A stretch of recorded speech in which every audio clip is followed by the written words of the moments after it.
एक गांव में चुड़ैल का साया था। वो रूप बदलकर सुंदर लड़की बनकर लड़कों से लव लेटर लिखवाती और पढ़ने के बाद उस लड़के को मार डालती। इस वजह से गांव के जवान लड़के रात में घर से नहीं निकलते थे। एक दिन संजू, जो कि दिल्ली में रहता था, अपने मामा हिम्मत सिंह को फोन करता है और कहता है, अरे मामा जी, मैं संजू बोल रहा हूँ। दिल्ली से मैं गांव घूमने आना चाहता हूँ।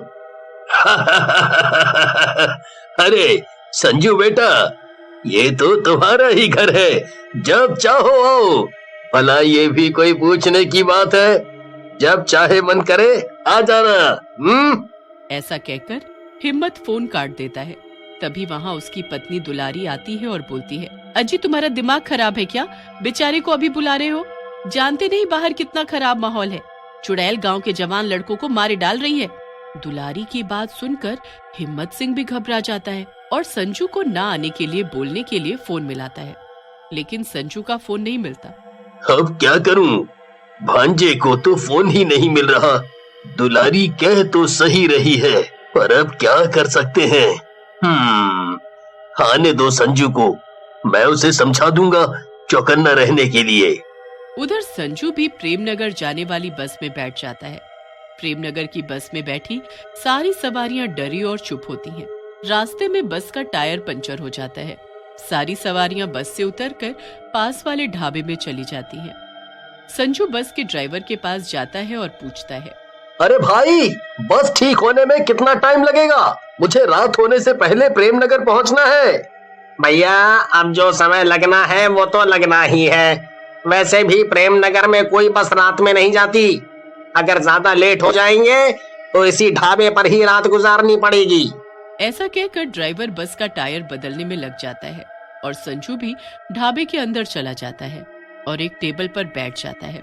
काफी देर हो जाने पर संजू वापस बस वाले के पास पहुंचता है और पूछता है, भैया अब कितना टाइम लगेगा?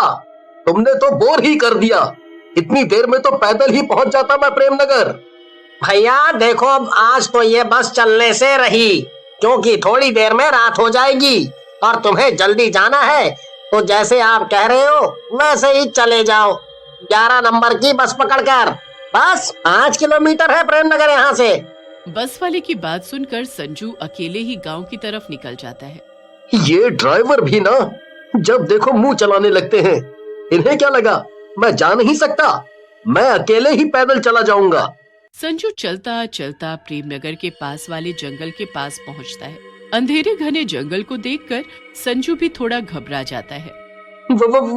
वैसे तो ड्राइवर सही कह रहा था। मुझे रात में वहीं रुक जाना चाहिए था। कितना घना और भयानक जंगल है। तभी चुड़ैल संजू को देखती है और सोच में पड़ जाती है। अरे वाह, क्या बांका और हीरो टाइप लड़का है। मैं तो इसे अपना बॉयफ्रेंड बनाऊंगी। शहरी है। ऐसा कहकर चुड़ैल लड़की बनकर एक पेड़ के नीचे बैठ जाती है। संजू को लड़की दिखती है और वो लड़की आम के पेड़ के नीचे आम बिन रही होती है। ये देखकर संजू डर जाता है। ये कौन लड़की है? वो भी इतने घने जंगल में, वो भी अकेले। संजू को देख लड़की संजू के पास आ जाती है और बोलती है, अरे तुम इस गांव के तो नहीं लगते। कौन हो? कहाँ से आ रहे हो? लड़की देखने में बहुत ही सुंदर होती है। इतनी सुंदर लड़की को देखकर संजू हैरान रह जाता है और सोच में पड़ जाता है। इतनी सुंदर लड़की, कहीं ये चुड़ैल तो नहीं? ये पक्का चुड़ैल है। नहीं तो इतनी रात में यहाँ क्या कर रही है? अगर ये चुड़ैल है तो इसके पैर जरूर उल्टे होंगे। संजू लड़की के पैरों की तरफ देखता है, लेकिन लड़की के पैर सीधे होते हैं। ये देख संजू का डर दूर हो जाता है और वो मुस्कुराने लगता है। उसे मुस्कुराते देख लड़की बोलती है, तुम पक्के शहर से हो, तभी बदतमीज भी हो। एक तो बातों का जवाब नहीं दे रहे हो, ऊपर से हंस भी रहे हो। लड़की की बात सुनकर संजू बोलता है, नहीं, मैं संजू हूँ और दिल्ली से अपने मामा से मिलने आया हूँ। उनका नाम हिम्मत सिंह है। अच्छा, तो तुम हिम्मत अंकल के भांजे हो। मैं भी इसी गांव में रहती हूँ। मेरा नाम रूपा है। तुम जल्दी से यहाँ से चले जाओ। रात में यहाँ रुकना ठीक नहीं है। मैं भी बस पिताजी के आते ही यहाँ से चली जाऊंगी। रूपा की बात सुनकर संजू वहाँ से चला जाता है और हिम्मत सिंह के घर पहुँच जाता है। हिम्मत भी अपने भांजे को देखकर खुश हो जाता देखा भगवान, मेरे शेर जैसे भांजे को अकेले ही आ गया, वो भी रात को। वाह, बिल्कुल मेरी तरह बहादुर है मेरा भांजा। तुम तो बस अपनी शेखी हाँकने लगो जब मौका मिले तो। अरे इतनी दूर से आया है बेचारा, पहले उसे खाने तो दो कुछ। फिर संजू रोटी खाकर सो जाता है और अगले दिन रूपा की तलाश में गांव में घूमने निकलता है। रूपा उसे एक घर के बाहर खड़ी दिखती है। संजू उसके पास जाता है और बोलता है, अरे तुम तो बहुत सुंदर हो यार, रात से भी ज्यादा। संजू की बात सुनकर रूपा हंसने लगती है और बोलती है, अच्छा मैं इतनी सुंदर हूँ तो कल मेरे बारे में कुछ अच्छा सा लिख कर लाओ, मैं कल तुम्हें उसी बाग में मिलूंगी। ऐसा कहकर रूपा वहाँ से चली जाती है। संजू भी घर पर आकर पन्नों में रूपा के लिए कुछ लिखने लगता है। फिर संजू रूपा के लिए एक लव लेटर लिखकर ले जाता है और रूपा को दिखाता है। अरे वाह शहरी बाबू, तुम तो बहुत रोमांटिक हो, मजा आ गया लव लेटर पढ़कर। रूपा की बात सुनकर संजू भी खुश हो जाता है और बोलता है, चलो मेरी मेहनत सफल हो गई। पता है इस लेटर के चक्कर में मैं रात भर नहीं सोया। अब तुम कल लिख कर लाओ मेरे लिए। फिर संजू और रूपा वहाँ से चले जाते हैं और अगली सुबह रूपा भी संजू के लिए लेटर लिखकर लाती है और संजू को पढ़ने के लिए देती है। संजू लव लेटर पढ़ने लगता है। अरे तुमने लेटर लिखा है या मीट की दुकान का मेन्यू? ये क्या है? तेरी गर्दन हो मेरी तलवार, काट कर तेरा गला खून पीऊं मैं लाल। ये कौन लिखता है? संजू को ऐसे हंसता देख रूपा को गुस्सा आ जाता है और वो बोलती है, भला इसमें क्या गलत लिखा है? हमारा लव लेटर तो ऐसा ही होता है। अगर तुम्हें मैं पसंद नहीं तो दफा हो जाओ यहाँ से। संजू रूपा को गुस्से में देख चुप हो जाता है और रूपा को समझा बुझाकर शांत कर देता है और फिर वो दोनों वहाँ से चले जाते हैं। संजू को खुश देख हिम्मत सिंह संजू से पूछता है, क्या बात है भांजे, बहुत खुश नजर आ रहे हो, कहीं कोई लड़की का मामला तो नहीं? मामा तुम तो अंतर्यामी हो, तुम्हें कैसे पता? मुझे आपके गांव की एक लड़की पसंद आ गई है। अरे बेटा, ये कौन सी लड़की की बात कर रहा है तू? इस पूरे गांव में रूपा नाम की कोई लड़की नहीं है, कहाँ मिल गई तुझे? उन दोनों की बातें दुलारी भी सुन रही होती है। दुलारी बोलती है, अरे तुम दोनों मनचले मामा भांजे चुप करो, मुझे सब समझ आ गया है। मुझे ये जंगल की चुड़ैल लगती है, वही रूप बदल कर रूपा बन गई होगी और अब संजू के पीछे पड़ी है। चुड़ैल का नाम सुनकर संजू घबरा जाता है और बोलता है, चुड़ैल, मामा मामी बचा लो मुझे, मैं कहाँ फंस गया? और उसने मुझे कल नया लव लेटर लिखकर जंगल में बुलाया है। संजू की बात सुनकर दुलारी बोलती है, बेटा वो अपने शिकार से पहले लव लेटर लिखवाती है और फिर लेटर पढ़ने के बाद उसे मार डालती है। मामा मामी मुझे बचा लो, मैं मरना नहीं चाहता, मुझे बचा लो इस चुड़ैल से। संजू को यूं रोते देख दुलारी और हिम्मत सिंह बोलते हैं, तू डर मत मेरे बच्चे, मेरे रहते वो चुड़ैल तेरा कुछ नहीं बिगाड़ पाएगी। दुलारी एक योजना बनाती है और वो एक कागज को गंगा जल में डुबाती है और सुखा देती है। फिर संजू उस पर लव लेटर लिखता है, बेटे ये हमारी आखिरी उम्मीद है, रात में जब तू चुड़ैल से मिलेगा तो ये लव लेटर उसे पढ़ने के लिए दे देना। फिर संजू और दुलारी हिम्मत सिंह रात में चुड़ैल की बुलाई हुई जगह के लिए चले जाते हैं। दुलारी और हिम्मत सिंह संजू से थोड़ा पीछे होकर छुप जाते हैं। वहाँ चुड़ैल रूपा के रूप में आती है। अरे वाह मेरे प्रियतम, आज तो तुम मेरे से पहले आ गए। लाओ मेरा लव लेटर, जरा पढ़कर मैं भी तो देखूं क्या लिखा है आज तुमने। जैसे ही वो लेटर पढ़ती है वो चुड़ैल बन जाती है। अरे दुष्ट, इस लव लेटर में क्या जादू कर रखा है तूने, मुझे जलन हो रही है। तभी दुलारी बाहर आ जाती है और कहती है, चुड़ैल जी अब आपके रोमांटिक होने के दिन गए, अब आप इस दुनिया से जाने की तैयारी करो। ये आपका आखिरी प्रेम पत्र है, इसमें पवित्र गंगा जल लगा है, आप थोड़ी ही देर में जल जाओगी। सचमुच थोड़ी देर में चुड़ैल पूरी तरह जलकर भस्म हो जाती है। बहुत समय पहले की बात है, एक शहर में छोटा सा परिवार रहता था। उस परिवार में रवि, उसकी पत्नी जया और उनका 2 साल का बेटा मोनू रहते थे। आज घर से मेरे बाबूजी का फोन आया था।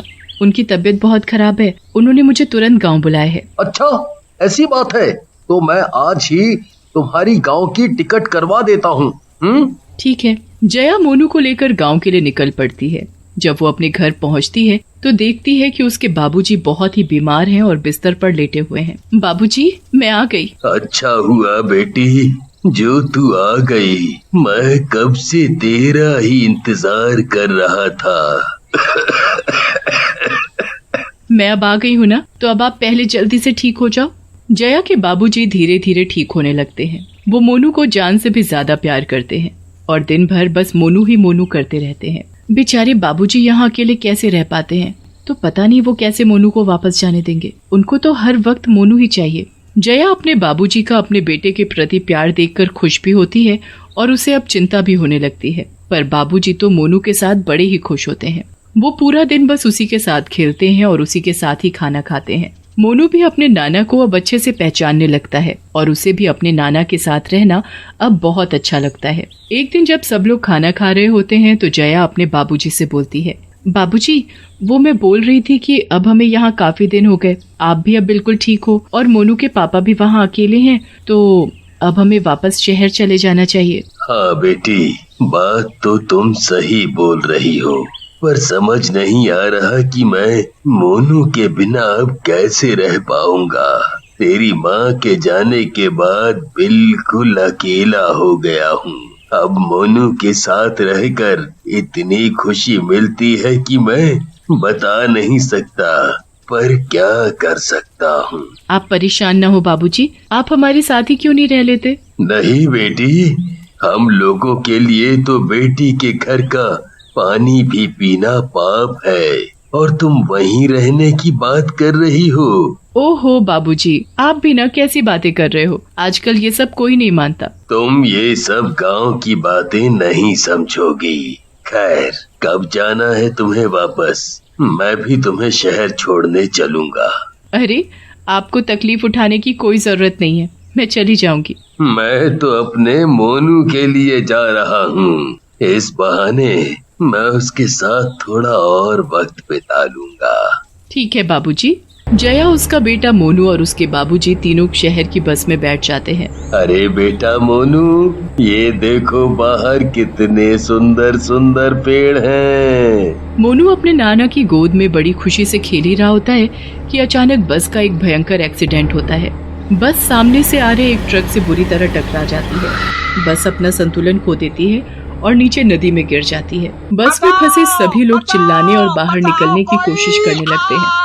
जया तो उसी वक्त पानी में डूब जाती है, पर मोनू के नाना मोनू को ढूंढने के लिए हाथ पैर मारने लगते हैं। वो जैसे तैसे मोनू का हाथ पकड़कर रखते हैं और उसे पानी में डूबने नहीं देते। वो खुद पानी में डूबने लगते हैं और धीरे धीरे उनकी सांस बंद होने लगती है। थोड़ी देर में मोनू के नाना मर जाते हैं।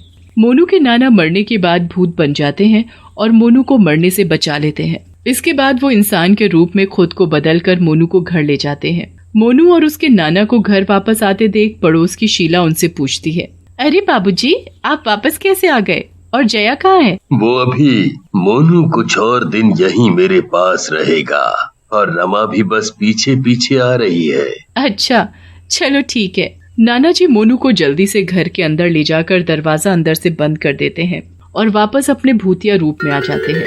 अपने नाना का ऐसा रूप देखकर भी मोनू बड़ा खुशी से उनके साथ खेल रहा होता है, जैसे उसे उनसे कोई डर ही नहीं है। मोनू के नाना उसके भीगे कपड़े बदल देते हैं। थोड़ी देर बाद मोनू को बहुत तेज भूख लगने लगती है और मोनू बड़ी तेज रोना शुरू कर देता है। अरे रे रे रे, मेरे बच्चे, चुप हो जा, मैं अभी तेरे लिए दूध लेकर आता हूँ। भूतिया नाना मोनू के लिए दूध लेकर आते हैं और उसको पिला देते हैं। दूध पीकर मोनू चुप तो हो जाता है, पर अब वो सोने के लिए परेशान होने लगता है। मोनू को तो बस अपनी माँ की गोद में सोने की आदत होती है। अब उसके नाना फिर से परेशान हो जाते हैं। उन्हें समझ नहीं आता कि वो मोनू को कैसे सुलाएं। थोड़ी देर बाद उनको एक तरकीब सूझती है। उसके बाद वो मोनू को उसमें लिटाकर झुलाने लगते हैं। लल्ला लल्ला लोरी, दूध की कटोरी, दूध में बताशा, सो जा मेरे बच्चे, सो जा। नाना की लोरी सुनकर मोनू सुकून से सो जाता है।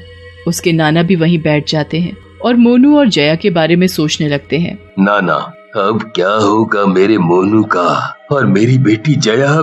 बेचारी मेरी बच्ची जाने कहां नदी में बह गई, जो मुझे आखिरी बार उसकी शक्ल देखनी भी नसीब नहीं हुई। पता नहीं दामाद जी को इस हादसे के बारे में कुछ पता भी है या नहीं, पर अगर उन्हें पता चलेगा तो वो मोनू को यहाँ से ले जाएंगे। फिर मोनू का वहाँ शहर में कौन ध्यान रखेगा? दामाद जी तो ऑफिस चले जाएंगे। नहीं नहीं, मैं मोनू को किसी को नहीं दूंगा। मुझे इसे सबकी नजरों से छुपा कर रखना होगा। हाँ, सबकी नजरों से छुपा कर रखना होगा। मोनू के नाना मोनू को अकेले ही पालने लगते हैं और गांव वालों को इस बात की भनक भी नहीं लगने देते कि वो मर चुके हैं। वो हमेशा अपने घर के दरवाजे को बंद रखते हैं ताकि वहाँ कोई ना आ सके। ऐसे ही धीरे धीरे 2 दिन बीत जाता है। मोनू के नाना मोनू को बिल्कुल एक माँ की तरह पालने लगते हैं।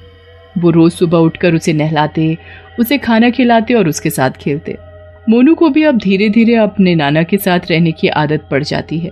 एक दिन पड़ोस की शीला कुछ काम से वहां आ जाती है और दरवाजा खटखटाने लगती है। मोनू के भूतिया नाना आवाज सुनकर घबरा जाते हैं।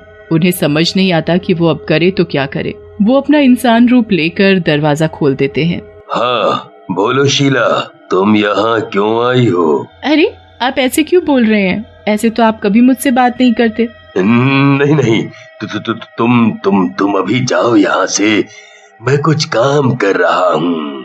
अरे, पर ये तो बता दो आपकी जया कहाँ है?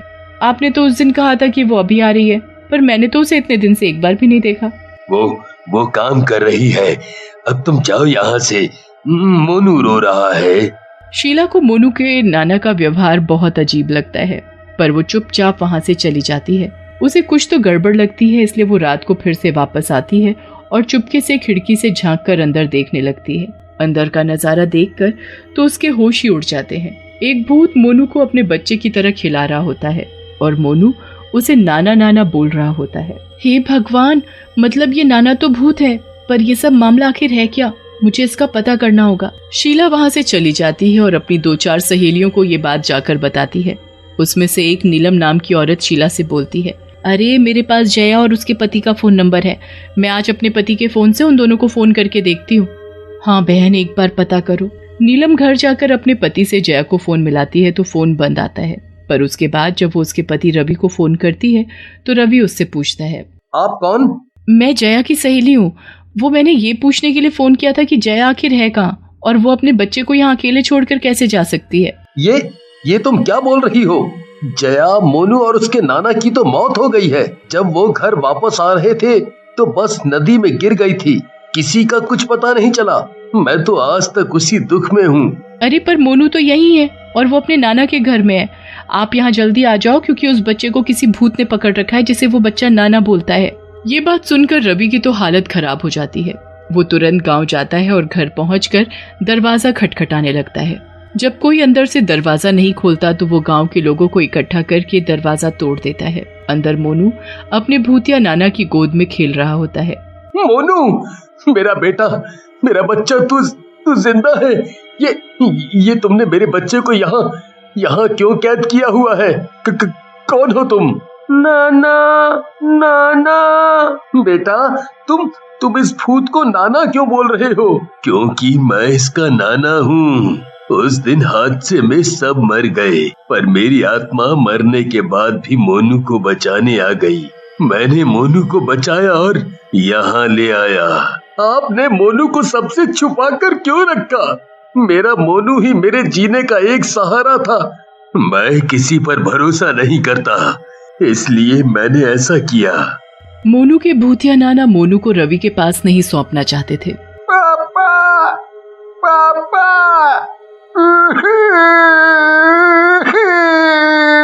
वो अपने नाना की गोद से निकलकर अपने पापा के पास भागता है।